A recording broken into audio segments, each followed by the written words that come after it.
Nos encontramos en lo que es en el marco de las jornadas del 10º encuentro de lo que es de la Red Universitaria Nacional de Educación en Contextos de Encierro, en esta oportunidad con Juan Pablo Parchuk de la UBA, y quien estuvo a cargo o va a estar a cargo de lo que es la presentación de un programa de fortalecimiento de acciones y programas universitarios en contextos de encierros, para que nos cuentes cuál es tu participación en este encuentro, en donde de alguna manera se reúnen distintos representantes de las universidades a realizar aportes, ¿no?, en torno a este tema. Bueno, este es el 10º encuentro de la red, como mencionaba recién. Es un encuentro que reúne a los más de 30 programas y proyectos de universidades nacionales de todas partes del país que tenemos programas educativos en contexto de encierro, que realizamos talleres, carreras dentro de cárceles provinciales y federales. Una particularidad que tiene nuestra red es que es una red federal,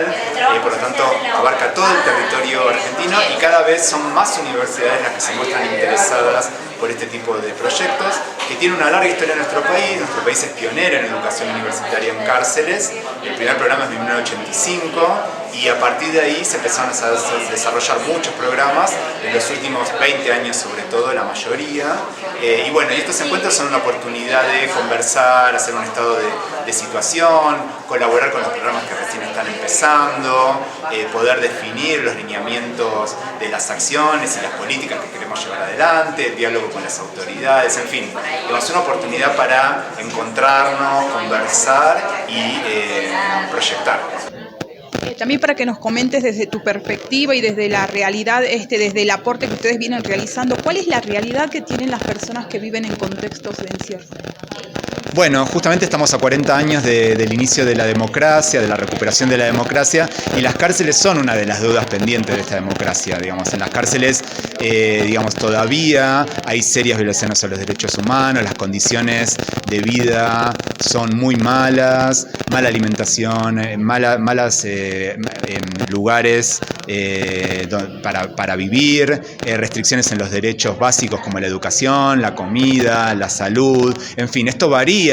en distintas cárceles, pero hay una constante que marca la preocupación que muchas veces existe en nuestros programas respecto a las condiciones de vida de nuestros estudiantes, porque además de estar ahí para enseñar, digamos, estamos ahí y estar ahí para garantizar un derecho como es el derecho a la educación superior, inevitablemente nos involucramos con las situaciones que atraviesan nuestros estudiantes, que, como decía, son muy graves y que requieren atención urgente por parte del Estado. Por suerte también tenemos muchos vínculos con mecanismos de prevención de la tortura, con organismos de derechos humanos y con otras organizaciones que colaboran para, disminuir el daño del encarcelamiento, canalizar denuncias y poder, entre todos, llevar adelante mejorar, las condiciones de las personas que se encuentran en ese lugar, con todas las limitaciones que existen, pero bueno, tratando de, en lo posible, colaborar desde nuestro lugar, que es la universidad pública, y una universidad pública comprometida con los derechos humanos y con una perspectiva inclusiva. Bueno, de alguna manera un programa que se plantea la continuidad de seguir garantizando el acceso a la educación superior en contextos de encierro, y en un momento particular que atravesamos, ¿no?, esta situación político-social. ¿Qué tenés para decirnos al respecto? Bueno, justamente el domingo fueron las elecciones, el país decidió elegir un presidente de ultraderecha con un discurso muy violento y con propuestas de disminución de derechos, incluido el arancelamiento de las universidades, que fueron cosas que se fueron diciendo durante la campaña. Y bueno, en este sentido, yo algo que decía recién en el panel de apertura es que es importante agruparnos, contenernos y estar muy atentos a todo lo que va a pasar de adelante, porque van a ser tiempos difíciles.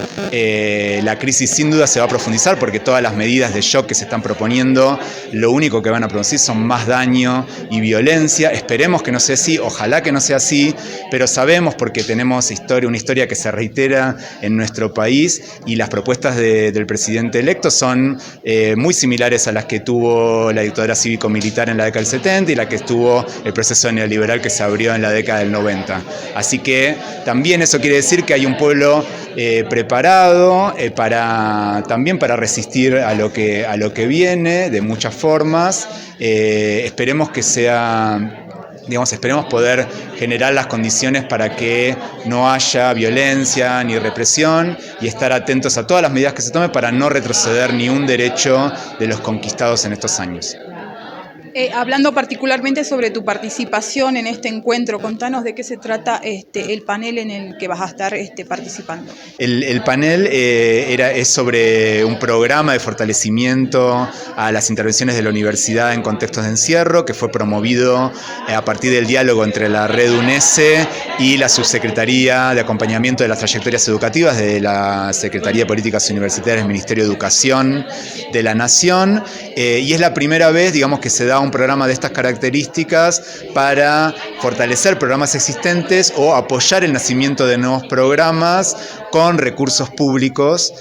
para insumos y equipamiento. Así que estamos muy contentos que se haya podido lograr ese programa y que se siga sosteniendo como una política pública para el desarrollo de la tarea de la universidad en contexto de encierro. Bueno, por último, me parece importante destacar el trabajo que se viene realizando desde distintas universidades, ¿no? Vos particularmente, me imagino que desde la UBA, dejarnos algo al respecto. Sí, el trabajo es muy intenso y nosotros desde la Universidad de Buenos Aires, que es el primer programa de educación universitaria en contexto de encierro, nació en el año 1985 y en este momento dicta varias carreras de grado, organiza actividades de extensión, diplomaturas, una oferta muy variada y muy amplia, no solo para personas privadas de la libertad que ya terminaron la escuela secundaria, sino también abiertos a toda la población. Nuestros talleres extracurriculares, por ejemplo, de escritura, edición, género, derecho, forma de organización sindical, son todos talleres abiertos a la población y son espacios de producción que intentamos también que esos materiales circulen, que se reúnan en revistas, en antologías, que se difundan en podcast, para también conocer la perspectiva de las personas privadas de la libertad sobre la educación, sobre la cárcel, sobre la sociedad que también integran. Así que es muy importante, creemos, este trabajo y sobre todo importante escuchar la experiencia de las personas privadas de la libertad que atraviesan estos programas como un modo también de reconstruir sus vidas, reescribirlas y poder proyectar otros horizontes de inclusión. Por último, también para que nos compartas desde tu experiencia, desde tu trayectoria, cuál es la realidad que se vive luego de atravesar este programa y de alguna manera tener acceso, ¿no?, a lo que es la educación superior en estos contextos. Bueno, así como las cárceles todavía tienen serias deficiencias en términos de derechos, la salida en libertad no tiene todavía la suficiente estructura de políticas públicas para poder garantizar que la gente cuando sale en libertad pueda reintegrarse efectivamente a la sociedad. Hoy muchas de las personas privadas de la libertad encontraron en sus propios procesos de organización, en cooperativas por ejemplo, una oportunidad para incluirse, para recuperar y proyectar sus vidas nuevamente, y también la universidad intenta abrir esos caminos para terminar sus estudios, poder ejercer una carrera profesional. Incluso muchas personas privadas de la libertad terminan trabajando en la propia universidad. Así que bueno, creo que es un compromiso importante que la universidad se involucre de manera integral con las necesidades de las personas liberadas y que pueda promover también estos procesos de organización para la inclusión de las personas cuando terminan sus condenas.